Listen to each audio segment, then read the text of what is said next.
ಈ ಶೋಭಾ ಕರಂದ್ಲಾಜೆ ಅವರ ವಿರುದ್ಧ ಯಾಕಿಂತ ಪ್ರತಿಭಟನೆಗಳು ಶುರುವಾದೋ ಗೊತ್ತಿಲ್ಲ. ಗೋ ಬ್ಯಾಕ್ ಶೋಭಾ ಅಭಿಯಾನ ಇದೆಯಲ್ಲ, ಅದು ಮುಂದುವರೆದಿದೆ. ನೋಡಿ, BSY ಎಚ್ಚರಿಕೆಯ ನಂತರನೂ ಕೂಡ ಅದು ನಡೆದಿದೆ.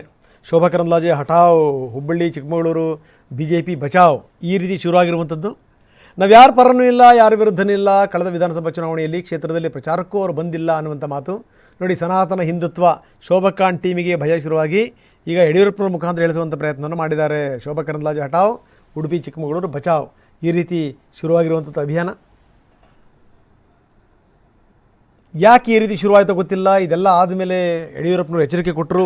ಅದೆಲ್ಲ ಆದಮೇಲೂ ಕೂಡ ಇದು ಹೀಗೆ ಕಂಟಿನ್ಯೂ ಆಗ್ತಾ ಇದೆ. BSY ಎಚ್ಚರಿಕೆ ನಡುವೆನೂ ಕೂಡ ಗೋ ಬ್ಯಾಕ್ ಶೋಭಾ ಶುರುವಾಗಿದೆ. ಕರಂದ್ಲಾಜೆ ವಿರುದ್ಧ ಕ್ಯಾಂಪೇನ್, ಆ ಪೋಸ್ಟರ್ನು ಕೂಡ ನಾವು ತೋರಿಸ್ತಾ ಇದ್ದೀವಿ.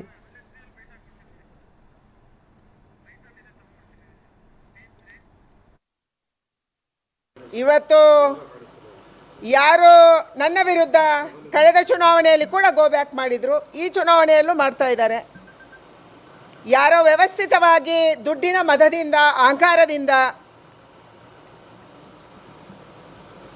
ಗಂಡಸರ ಮನಸ್ಸಲ್ಲಿ ಒಂದು ಭಾವನೆ ಇದೆ, ಅಧಿಕಾರ ಇದ್ದರೆ ಅದು ನಮ್ಮ ಹತ್ರನೇ ಇರಬೇಕು ಅಂಥೇಳಿ, ಈ ದರ್ಪದಿಂದ ಕೆಲವರು ಮಾಡ್ತಾ ಇದ್ದಾರೆ, ಮಾಡಿಸ್ತಾ ಇದ್ದಾರೆ.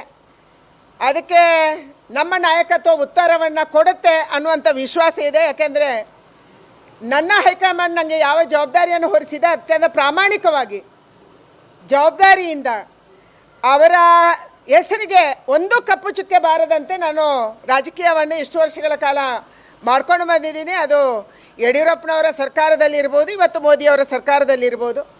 ಅದಕ್ಕಾಗಿ ಯಾರು ಷಡ್ಯಂತ್ರ ಮಾಡಿದರೂ ಕೂಡ ಉತ್ತರ ನಾನು ಕೊಡಲ್ಲ, ಅದಕ್ಕೆ ಹೈಕಮಾಂಡ್ ಕೊಡುತ್ತೆ, ಅದಕ್ಕೆ ನನ್ನ ಹಿರಿಯರು ಕೊಡ್ತಾರೆ. ಆ ವಿಶ್ವಾಸ ನನಗಿದೆ. ಯಾಕಂದರೆ ನನ್ನ ಹಿರಿಯರ ಮೇಲೆ ನನಗೆ ಅಷ್ಟೊಂದು ವಿಶ್ವಾಸ ಇದೆ. ಈ ಉತ್ತರವನ್ನು ನನ್ನ ಹಿರಿಯರು ನನ್ನ ಪರವಾಗಿ ಕೊಡ್ತಾರೆ ಅನ್ನುವಂಥ ವಿಶ್ವಾಸ ಇದೆ. ಅದಕ್ಕಾಗಿ ನಾನು ಯಾವುದಕ್ಕೂ ಉತ್ತರ ಹೇಳಕ್ಕೆ ಹೋಗೋದಿಲ್ಲ. ಪತ್ರ ಯಾರ್ದು ಬರೆದ್ರು, ಯಾವ ಹ್ಯಾಂಡ್ ರೈಟಿಂಗಲ್ಲಿ ಬರೆದ್ರು, ಯಾರದನ್ನು ಪೋಸ್ಟ್ ಮಾಡಿದರು, ಪೋಸ್ಟ್ ಮಾಡುವ ದುಡ್ಡಿನ ಮತದಿಂದ ಇಂಥವೆಲ್ಲ ನಡೀತಾ ಇವೆ ಅನ್ನುವಂಥ ಮಾತನ್ನು ಶೋಭಾ ಕರಂದ್ಲಾಜೆ ಈ ರೀತಿ ಹೇಳಿದ್ದಾರೆ.